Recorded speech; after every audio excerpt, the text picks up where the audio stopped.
Nouveau micro, gros moyen. Alors calme-toi dans les commentaires. J'aime bien Villebrequin. J'ai vraiment pris l'exemple de cette chaîne car il y en a d'autres, mais en tout cas ça illustre très bien mes propos.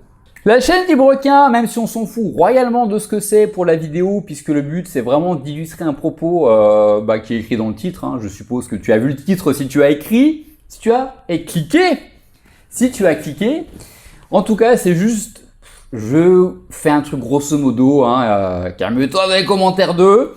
C'est en gros des essais de voitures, alors plus ou moins pourris. Il y a eu des ZX, il y a eu une 205, il y a des voitures qui sont aussi hyper modernes, hyper bien. Ça parle de mécanique, c'est assez fun, bref, voilà pour le tableau. Donc YouTube, je dis même YouTube, voilà un lapsus, je dis YouTube, ouais, parce que c'est vrai que c'est même YouTube qui est comme ça maintenant. Bref, la chaîne Villebrequin, c'est où c'était, je sais pas trop, c'était fun, c'était marrant. Moi, je me mettais une petite vidéo de temps en temps avec le café du matin. Ça partait sur la journée, bref, c'était sympa. Et ça y est, j'ai redit c'était, oui, mais je regarde encore quand même. Alors moi, c'est simple, j'ai pas deux mains gauches pour la mécanique et les voitures, j'ai carrément deux pieds gauches à la place des mains. Ça ne se voit pas, mais c'est vrai.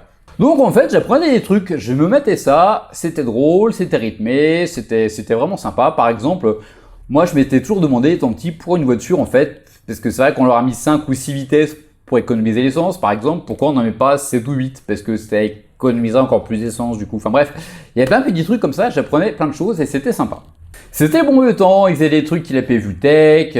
Oui, je m'égare un peu dessus, mais c'est vraiment la présentation.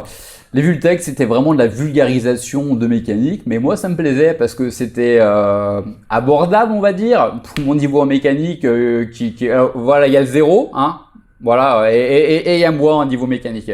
Donc même moi, je comprenais et ça m'intéressait. Donc la preuve que ça pouvait vraiment intéresser n'importe qui, sachant que je ne touche pas à la mécanique du tout. Moi, je suis un bon client, un bon pigeon même, parce que je vais voir le garage, il y a un truc qui va pas, qui fait du bruit là, c'est quoi? Ah, c'est ça, 2000 €. Ouais, bon, on y va comme ça. Voilà, ça c'est mon niveau mécanique. Donc si moi ça m'intéressait et je comprenais, tout le monde peut comprendre. Moi, c'est ma meuf qui change la roue quand on crève, sans déconner. Je déconne, c'est pas ma meuf qui change la roue, non, c'est moi.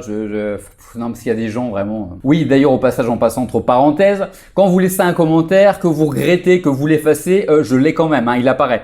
Je dis ça pour les commentaires que j'ai sur le racisme envers les Thaïs qui très des fois voilà sur des trucs avec les PUTES, j'en ai plein des comme ça. C'est pas sur moi, c'est sur les Thaïs en général. Et sachez que quand vous publiez, vous regrettez, que vous l'effacez, que je sais pas, moi je l'ai dans mon adresse email en disant tiens Ted il a laissé ça, ah ouais, waouh, il va apparaître ce commentaire et après il apparaît pas, donc je suppose qu'il a supprimé. Bon, parenthèse fermée. Donc, petite réserve sur Villebrequin, chacun ses goûts. Moi, je trouve que le langage est un peu bas, un peu familier et moi, ça me choquait. Après, chacun fait ce qu'il veut. J'écris un blog, d'ailleurs, je vous passerai le lien peut-être tout à l'heure. J'ai aussi écrit des livres que je vends, donc je suis assez à cheval sur la littérature et les expressions. Même c'est vrai que si sur mes vidéos, des fois, rien à foutre. Villebrequin, voilà, j'ai un peu de mal avec le langage qui est très familier. Bon, chacun ses goûts. Au moins l'avantage c'est que c'est compréhensible par tout le monde, n'importe quel chaland peut comprendre, finalement c'est peut-être aussi le but. Mais bon, chacun ses goûts littéraires, là on parle de voiture. Et de toute façon, même si Molière regarde Villebrequin de sa tombe, il peut pas se retourner parce que Molière de toute façon il conduisait pas. C'est bien monté, il y a du rythme, c'est compréhensible, c'est même pas le sujet, bref, on va parler d'autre chose. C'est que la chaîne a changé, alors c'est pas une critique directe sur eux, c'était juste pour illustrer un propos, c'est que la chaîne a changé, a fait carrément autre chose que ce qu'elle faisait depuis le début, et a gagné énormément d'abonnés. Et c'est là le problème en fait.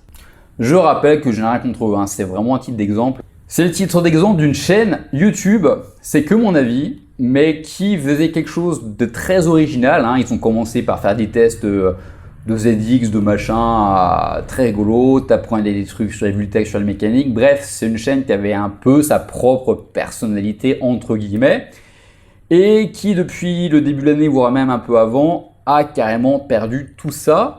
Et moi, je pense que, moi personnellement, pas la peine que cette chaîne s'est carrément adaptée à son audience et à ce qu'on attendait d'elle. Et le pire, c'est que ça marche. Depuis pas mal de vidéos, j'apprends strictement rien sur la mécanique, strictement rien sur les voitures. Bon, là, je vois que je peux faire drifter un bus si ça m'amuse en débranchant le SP, bon, pourquoi pas. Mais c'est pas pour ça que je regardais Villebrequin à la base, en fait. C'était vraiment parce que j'apprenais des choses dedans. Je le dis au passé, ouais. Alors, c'est vrai que j'ai vu que, parce que j'ai regardé à peu près toutes leurs vidéos, du moins les récentes, qui disaient qu'un Multec c'était long à faire et que personne ne regardait. Et je les comprends. Mais c'est là que le bas blesse. C'est qu'eux aussi, je pense que, je sais pas si c'est conscient ou inconscient, mais ils ont l'air de faire des choses parce que ça fait de l'audience et parce que les gens regardent. Et un Vultec, finalement, personne ne regarde. Pourquoi on se ferait chier à faire ça? Et c'est aussi compréhensible de s'adapter à son audience de ce point de vue. Alors, ils ont peut-être pas dit exactement ça, je schématise, hein, mais en tout cas, c'est ce que j'avais compris. Je vais pas regarder toutes les vidéos pour retrouver la phrase exacte.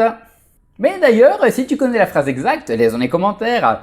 LOL, blague de youtubeur. Alors pourquoi s'orienter dans cette direction? Je le rappelle, inconsciemment ou inconsciemment, il y a plusieurs choix. Il y a un, l'argent, et il y a deux, faire plaisir à son audience. L'argent, je ne pense pas. Hein. Ils sont un peu comme joueur du grenier, JDG pour les intimes. JDG par exemple, qui en a rien à foutre de l'argent. Le mec, il a fait la vidéo sur les 11 ans. Il avait dit, je crois, sur un live que ça avait pris 100 000 euros pour un truc qu'on aurait apporté, mais vraiment peut-être 5 fois moins, 10 fois moins, je sais pas. Je sais même pas s'il y a sponsorisé d'ailleurs, c'est pour dire. Donc on a vraiment le youtubeur qui s'en fout de l'argent et qui veut faire plaisir et qui veut aussi passer un peu la postérité en se disant, voilà, je fais une vidéo, je veux que dans 5 ans, 10 ans, 20 ans, on ait du plaisir à la regarder. Et ça, c'est super. Et Villebrequin a l'air de prendre le même chemin du point de vue où on veut faire des vidéos qui plaisent. Et on s'en fout l'argent parce qu'ils pourraient sponsoriser plein de choses, je pense, avant leur vidéo, sur Insta, sur les réseaux, et ils le font pas. Ils ont refusé devant leur âme au diable, tant mieux. Donc alors, il reste la deuxième direction qui va nous intéresser d'ailleurs, c'est en fait qu'ils sont adaptés à leur audience. Oui, adopter son audience, hein, lapsus révélateur, parce qu'en fait, ça marche quoi. Villebrequin a dû faire ça consciemment ou non, je ne sais pas. En tout cas, moi, c'est le ressenti que j'ai depuis quelques vidéos et j'en ai parlé autour de moi, ça va pas ce matin, à des gens qui pensent la même chose que moi, qui m'ont tous dit, Villebrequin, c'est plus intéressant. Désolé les gars. Par contre, c'est une minorité parce que Villebrequin, n'empêche, il gagne énormément d'abonnés. Moi qui fais un petit peu de vidéos YouTube, un petit peu, j'ai pas le niveau, hein, vous voyez la gueule de mes miniatures et du montage, hein, c'est vraiment du bas de chez bas. Voilà pourquoi d'ailleurs je vais passer, je pense, sur un blog parce que je jongle mieux les mots que les images. Voilà, petit pub sur le blog. Une vidéo, c'est chiant, franchement c'est chiant. Moi je l'ai fait un peu l'arrache, je scripte pas. Mais la plupart des youtubeurs pros comme eux, comme d'autres, il y a un script, donc faut l'écrire déjà, faut l'écrire. Il y a un script, d'accord? Faut le tourner, il y a la lumière, il y a le décor. Moi j'ai pas de décor, mais un youtubeur il a un décor. Logiquement si c'est le même c'est bien, si c'est pas le même, bon bref. Il y a tout un pataquès de montage. Quand tu mets des bruitages, des images, des trucs, quand l'image apparaît, faut mettre peut-être un petit son qui apparaît. Quand tu uploads sur YouTube, tu dis attends, non, t'as pas le droit de le mettre, alors tu recommences, tu machin, c'est la galère. C'est la galère. Bon, ces gens-là ont des monteurs, des éditeurs. Heureusement, hein, vous prenez le top 10, même un peu plus loin, peut-être même le top 50 ans, j'en sais rien. Des youtubeurs France par exemple qui ont tous des monteurs, ils sont plus chiés, mais faire une vidéo c'est chiant, d'accord? Là c'est le premier point de vue. Donc quand c'est chiant et que tu t'es fait chier et qu'après tu fais une vidéo qui ne plaît pas, et ça te dégoûte un peu, t'as le seum quoi. Hein. C'est ça le problème, c'est faire une vidéo qui ne plaît pas. Dans le cas là où ça rapporte pas d'argent parce que ça plaît pas, on va dire dans le cas de Villebrequin, c'est effacé parce que ça les intéresse pas l'argent. Il reste de deux, tu fais une vidéo qui plaît pas, ça fait chier parce que tu t'es fait chier pour rien ou pour du moins plaire une minorité, alors qu'une vidéo plus fun, on va dire, comme faire drifter un bus ou une connerie, hein, prendre un Dodin à 130, hein, ce qui les fait un peu décoller sur YouTube, c'est fun, c'est marrant, la miniature elle est marrante, ça donne du plaisir aux gens, les gens sont contents, ils la regardent et tu t'es pas fait chier. Plutôt qu'expliquer comme une qui marche par exemple, ça va plaire à une minorité de gens comme moi parce que c'est intéressant, je trouve du moins pour ma part. Par contre, aller faire drifter un bus sur une piste d'aéroport, c'est sponsorisé. C'est fun, tu te fous la gueule, c'est vrai, t'as les monteurs, t'as les machins, tu fais le con, et ça plaît, c'est ça le truc. Donc pourquoi ne pas s'orienter sur un truc qui est moins chiant et qui fait plus plaisir aux gens finalement? C'est vrai que moi, je ferais un top 10 des meilleurs gogo bars de Bangkok, ce serait pas chiant. Et puis oui, je dis de Bangkok parce qu'après je ferai un top 10 des meilleurs gogo bars de Pattaya, ainsi de suite, c'est pas chiant. Je ferai énormément plus de vues, c'est clair et net. Les gens ils commenteraient oui, hein. Et en plus de ça, je pourrais même le faire en anglais. je ferai encore plus d'audience.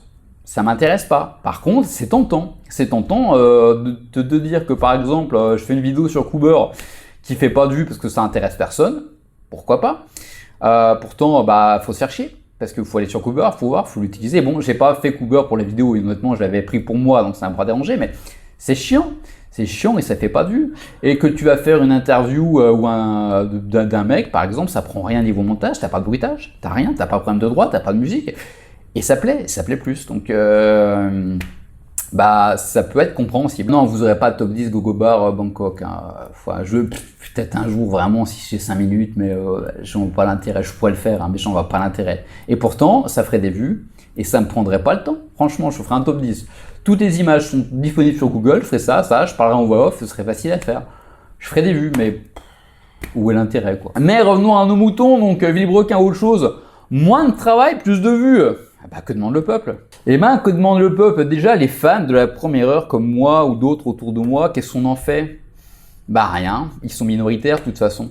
Ils s'en vont. Ils s'en vont parce que de toute façon, le contenu YouTube est illimité. Hein. Tu as plus d'heures de YouTube uploadées par minute qu'une minute. Enfin, en gros, tu as plus d'heures YouTube uploadées que tu pourrais jamais en regarder toute ta vie. Donc, c'est pas un problème. Si ça ne te plaît pas, ne regarde pas.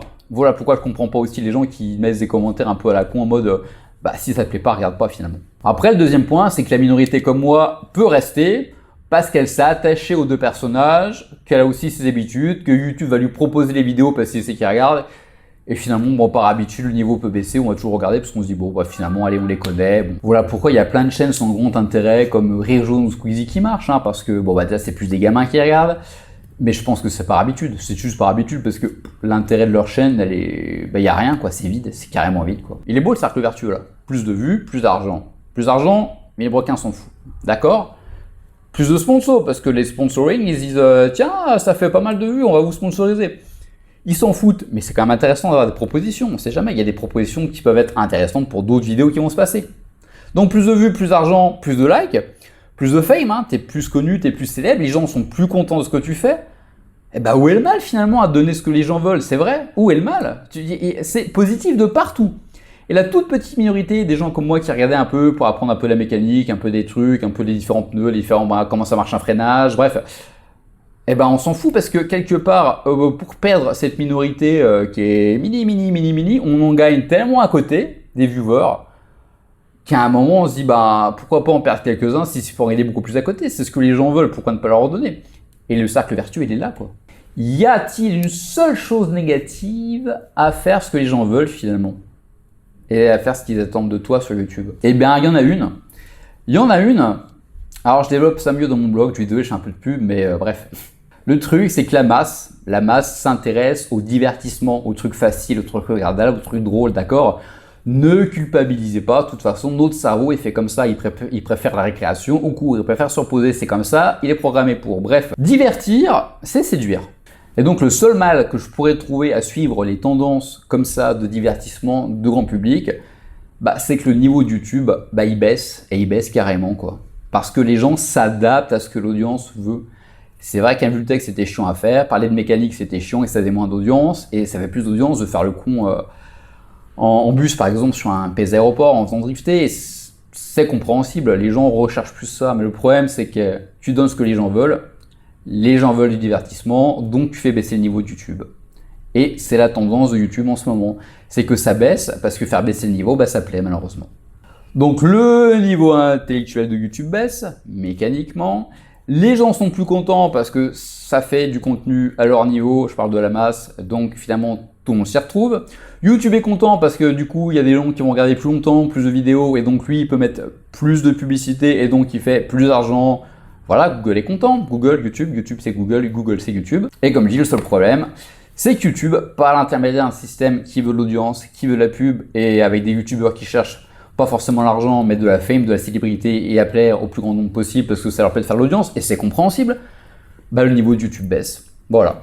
Petit disclaimer, je n'ai rien contre Villebrequin, c'est pas le problème, c'était vraiment pour illustrer un propos d'une chaîne qui a l'air vraiment, du moins pour ma part, c'est ce que je pense, à suivre sa tendance et la tendance des gens qui regardent.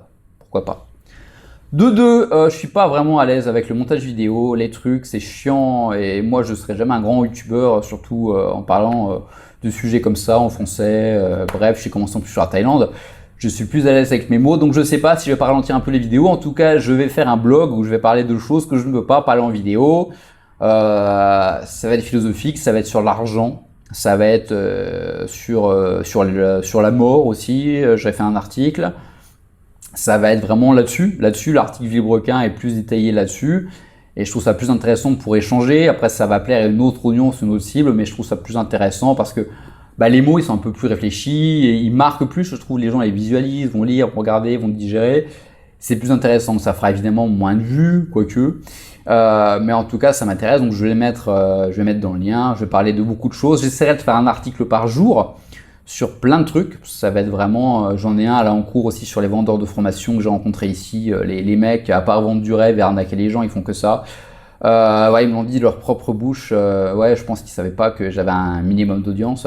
Et bon, il y a plein de trucs. Donc j'ai parlé de la mort, j'ai parlé de Vilebrequin. Bref, de sujets, voilà, de coaching personnel, parce qu'il y a des, enfin bref, plein de choses. Et je me mets aucune limite. C'est pour ça que je vais sortir un peu de YouTube. C'est parce que sur un blog, on peut mettre vraiment ce qu'on veut, faire ce qu'on veut, trier ce qu'on veut, et on n'est pas obligé de prendre ça, de faire une prise de son, de monter, de machin.